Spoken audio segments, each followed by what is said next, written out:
Hey guys, warm welcome to all of Aparajita academy. हम पढ़ रहे हैं क्लास 10 साइंस का चैप्टर नंबर 8 जीव जनन कैसे करते हैं और आज है जिसका लेक्चर नंबर 6। आज का हमारा टॉपिक होने वाला है मानव जनन तंत्र एवं उसके भाग। ठीक है, सबसे पहला टॉपिक हमारा ये है और फिर मानव में जनन किस तरह होता है, ठीक है, वो भी हम आज समझेंगे। तो मानव जनन तंत्र मैंने कल भी आपको बताया था। मानव जनन तंत्र में हमने नर जनन तंत्र और मादा जनन तंत्र दोनों के बारे में समझा था। नर जनन तंत्र के बारे में हमने बड़ा डिटेल में समझा था और मादा जनन तंत्र की अगर बात करें तो वहाँ पे हमने डेफिनेशन और मैंने आपको इसका डायग्राम बनाने के लिए बोला था। ठीक है, इतना काम हमने किया था। आज हम समझेंगे इसके भाग क्या हैं। एक बार मैं आपको मादा जनन तंत्र की डेफिनेशन एक बार और रिपीट कर लेते हैं। तो मादा जनन तंत्र कौन से अंग होते हैं भाई? ये वे अंग हैं जो क्या करते हैं, यानी संयुक्त रूप से वे अंग जो मादा जनन कोशिका का निर्माण करते हैं और निषेचन के स्थान तक उसको ले जाते हैं, वो क्या कहलाते हैं? मादा जनन तंत्र कहलाते हैं। समझ गए? ठीक है, तो मादा जनन तंत्र आपका हो गया। अब इसके भाग की अगर बात करें तो हम स्टार्ट करते हैं बेटा इसका भाग। सबसे पहले जो हम बात करेंगे, यहाँ पे अगर आपको दिख रहे होंगे 1 2, यानी 2 अंडाशय अपने को यहाँ पे दिख रहे हैं, तो एक जोड़ी अंडाशय यहाँ पे होते हैं। ठीक है, भाग की अगर बात करें, पहला हम कह सकते हैं एक जोड़ी अंडाशय। ठीक है, एक जोड़ी अंडाशय। अब इन अंडाशयों की बात करें तो बेटा इनमें होता क्या है, इनका काम क्या है? अब एक जोड़ी अंडाशय हैं तो वैसे तो आपको पता चल ही गया होगा कि अंडाणुओं का जो निर्माण होगा, यानी अंड कोशिका का जो निर्माण होगा वो किस में होगा? इन अंडाशयों में ही होगा। ठीक है, तो कुल मिला के अंड कोशिका का जो निर्माण होता है बेटा वो कहाँ होता है? इन अंडाशयों में ही होता है। अब जो मादा का जन्म जो होता है, यानी हम कहें लड़की के जन्म के समय ही अंडाशय में हजारों अपरिपक्व अंड होते हैं, यानी अपरिपक्व जो परिपक्व नहीं होते हैं। जैसे यौवनावस्था आती है, यौवनारंभ स्टार्ट होता है, इनमें से जैसे हजारों जो अंड है उनमें से दोनों अंडाशयों में से, जैसे यहाँ पे आपको 2 अंडाशय दिख रहे हैं, इनमें से एक अंडाशय में से एक अंड क्या होता है? परिपक्व होता है। समझ आ गया? एक अंड क्या होता है? परिपक्व होता है हर महीने। ठीक, अब एक चीज और जो आगे जाके फैलोपियन ट्यूब में चला जाता है निषेचन के लिए। अब एक और क्या काम करती है यहाँ पे? कौन से हार्मोन्स का? एक और हार्मोन्स है जिसका निर्माण होगा। जैसे हमने नरजनन तंत्र में पढ़ा था तो वह कौन सा हार्मोन्स था? वहाँ टेस्टोस्टेरोन था। यहाँ पे कौन सा है? एस्ट्रोजन। ठीक है, और प्रोजेस्टेरोन हार्मोन। तो एस्ट्रोजन हार्मोन्स का स्राव यहाँ पे होता है, वो क्या करेगा? इनको पोषण प्रदान करेगा और दूसरा चीज कंट्रोल करता है किसका?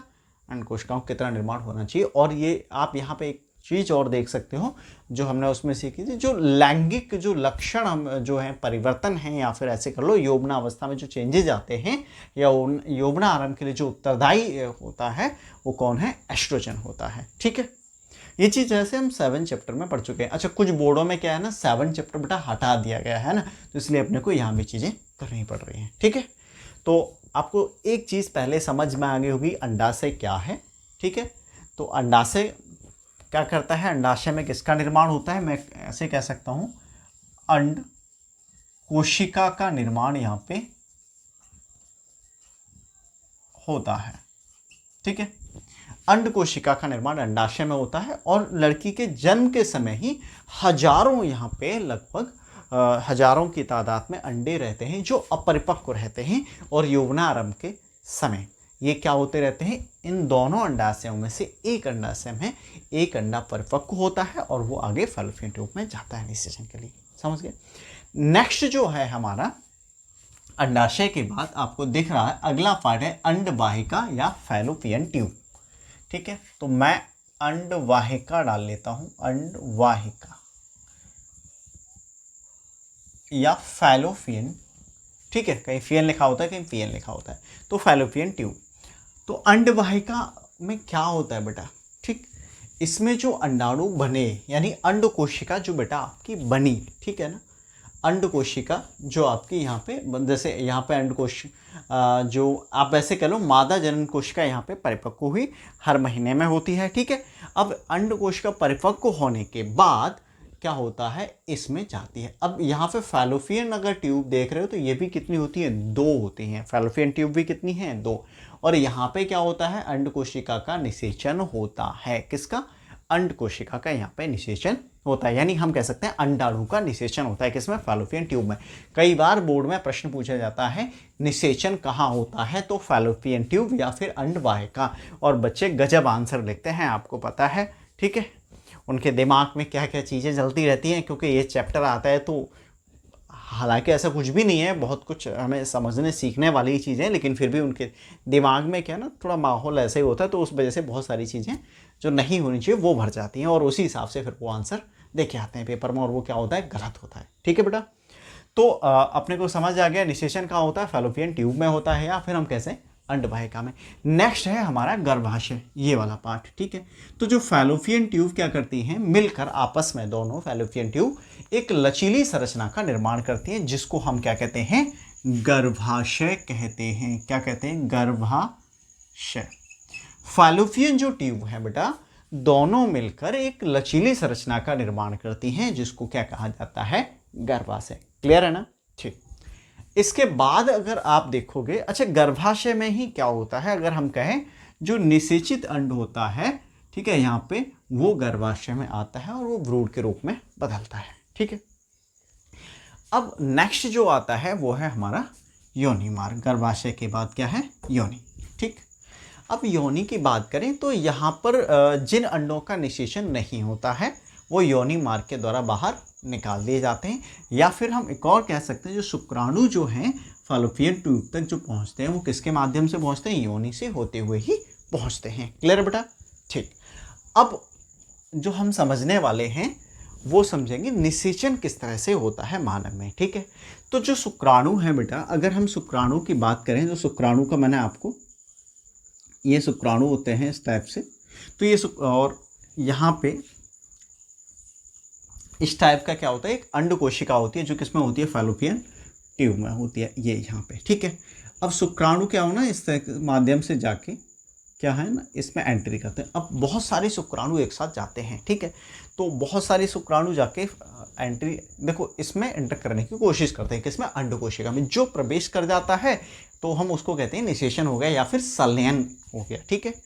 तो अच्छा, ये लिखने का तरीका क्या रहेगा आपका, वो मैंने नोट्स में प्रोवाइड करा दिया है। जैसे जब नर और मादा सहवास करते हैं तो जो शुक्राणु हैं योनि मार्ग से होते हुए कहाँ पहुँचते हैं, फैलोपियन ट्यूब में पहुँचते हैं, और फैलोपियन ट्यूब में क्या होता है, अंड कोशिका वहाँ पे होती है, और वहाँ पे क्या होता है, निषेचन होता है। और निषेचन के उपरांत क्या हो, यानी बाद में क्या बनता है, युग्मनज बनता है, और वो युग्मनज फिर किस में, छोटे से भ्रूण में उसको थोड़ा सा बड़ा होने लगता है, और उसी को फिर किस में रोपित कर दिया जाता है, वो कहाँ आ जाता है, गर्भाशय में आ जाता है, और वहीं पर फिर उसको भ्रूण में, और फिर वो धीरे धीरे विकसित होता रहता है, ठीक है बेटा। अब गर्भाशय में जब भ्रूण विकसित होता है तो उसको पोषण मिलता कहाँ से है बेटा, ये क्वेश्चन बहुत बार आपसे बोर्ड एग्जाम में पूछा गया। यानी भ्रूण को पोषण मिलता किससे, तो भ्रूण को जो पोषण मिलता है वो प्लेसेंटा से मिलता है। तो प्लेसेंटा क्या है, गर्भाशय में एक तसरी-नुमा संरचना होती है जो भ्रूण को पोषण प्रदान करती है, उसको हम क्या कहते हैं, प्लेसेंटा। जब तक मतलब जन्म नहीं होता है तब तक ये जो पोषण प्रदान करना, उत्सर्जी पदार्थों का जो आदान प्रदान रहता है शरीर में, वो प्लेसेंटा के द्वारा ही होता है, ठीक। ये तो था कि निषेचन हो जाए तब। अगर निषेचन ना हो तब क्या होगा, जैसे इस जो हमारा ये जो अंडाणु है, अगर इसका निषेचन ना हो तब क्या होगा। अगर बेटा निषेचन नहीं होता है तो क्या होगा, देखो अब निषेचन नहीं हुआ इसका, देखो गर्भाशय क्या करता है, हर महीने अपने आप को तैयार करता है, ठीक है। यौवनारंभ के बाद, मतलब ये जब ये परिपक्व हो, तो जब ये अंड यहाँ पे परिपक्व होने लगता है, इसमें आता है, तो गर्भाशय भी अपने आप को तैयार करता है कि भाई ये निषेचन होगा, भ्रूण आएगा, तो उस पर मांसल भित्ति जमा होने लगती है, इसका आकार थोड़ा सा ये मोटा होने लगता है। अब यहाँ पर जब ये निषेचन नहीं होगा तो ये तो निकल जाएगा योनि मार्ग से, लेकिन फिर गर्भाशय क्या करे भाई, वो भी अपने आप को फिर नॉर्मल करता है। तो फिर वो जो गर्भाशय की जो परत जम गई थी मोटी, वो क्या है ना, कट कट के म्यूकस और रक्त के रूप में श्राव में निकल जाती है। ठीक है, इसमें क्या आ रहा है ना, ये इसी को हम रजोधर्म या ऋतुश्राव भी कहते हैं। ठीक, और ये पूरा जो प्रोसेस रहता है वो 1 महीने का। और ये जो अंडाणु का जैसे यहाँ पे परिपक्व हुआ, निषेचन नहीं हुआ, इसका क्या रहता है, 24 घंटे का टाइम रहता है, 24 घंटे तक जीवित रहती है, नहीं हुआ तो ये निकल जाता है। क्लियर, तो ये अपने को भाई समझना था। यहाँ पे अपने को समझ आया कि मादा जनन तंत्र क्या है। मादा जनन तंत्र के हमने बेटा इसमें भाग समझे कौन कौन से होते हैं। फिर हमने समझा कि फैलोपियन ट्यूब के बारे में समझा, और फैलोपियन ट्यूब में क्या होता है, निषेचन होता है। ठीक है, वो सारी चीज़ें अपने क्लियर की। और निषेचन ना हो तो क्या होगा, ठीक है, और प्लेसेंटा क्या है, वो एक चीज़ बहुत ही इंपॉर्टेंट है, वो मैं आपको बताने चाह रहा हूँ बेटा। कभी कभी क्या होता है कि निषेचन हो गया और ये भ्रूण यानी यही विकसित होने लगता है, और ये कहाँ रोपित नहीं होता है, ऑटोमेटिक यानी गर्भाशय में ये नहीं जाता है। तब क्या होता है, तब बहुत ही खतरनाक सिचुएशन उत्पन्न होती है। उस स्थिति में फैलोपियन ट्यूब फट जाती है और ब्लीडिंग, इंटरनल ब्लीडिंग होने लगती है, जिससे क्या होती है, फीमेल की डेथ भी हो सकती है।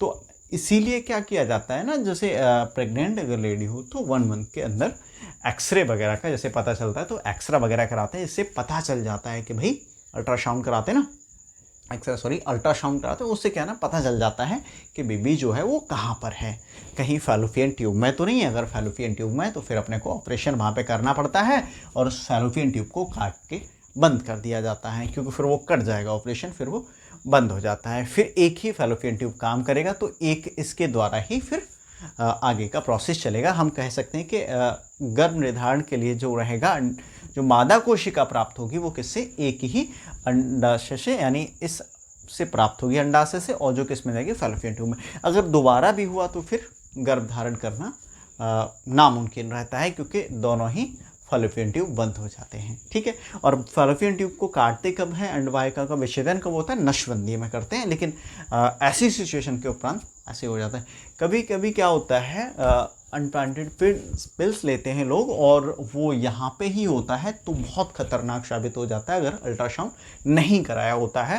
क्योंकि अगर ऐसा हमने किया तो, और जो भ्रूण है वो गर्भाशय में रोपित नहीं हुआ और अनवांटेड पिल्स ली गई हैं, तो क्या होगा बेटा, यहाँ पे ये फिर फट जाती है बहुत खतरनाक तरीके से। तो उस सिचुएशन में डेथ के चांस ज़्यादा रहते हैं। तो अपने को सावधानियाँ भी भविष्य में बरतनी है। तो पढ़ने से बहुत कुछ सीखने को मिलता है। तो बेटा ये सारी चीज़ें आपको समझ आ गई होंगी, और नोट्स आपको प्रोवाइड करा रखे हैं। वैसे मैं बार बार कह रहा हूँ नोट्स, तो बेटा जो नए बच्चे हैं, नोट्स जो है ना नीचे लिंक दे रखा है ना, टेलीग्राम चैनल का, ग्रुप का, तो वहाँ पे नोट्स लिखा होगा, और दूसरा आपको प्लेलिस्ट का भी लिंक नीचे है डिस्क्रिप्शन में। ठीक है, तो वहाँ से जाके सारी चीज़ें अगर आप नए हो तो देख लीजिए, और अगर आप पहले से देख रहे हो तो कोई इशू है नहीं। तो इस वीडियो में अपन यही चीज़ें करेंगे, बाकी नेक्स्ट वीडियो में करेंगे। तो मिलते हैं नेक्स्ट वीडियो में, तब तक के लिए बाय बाय।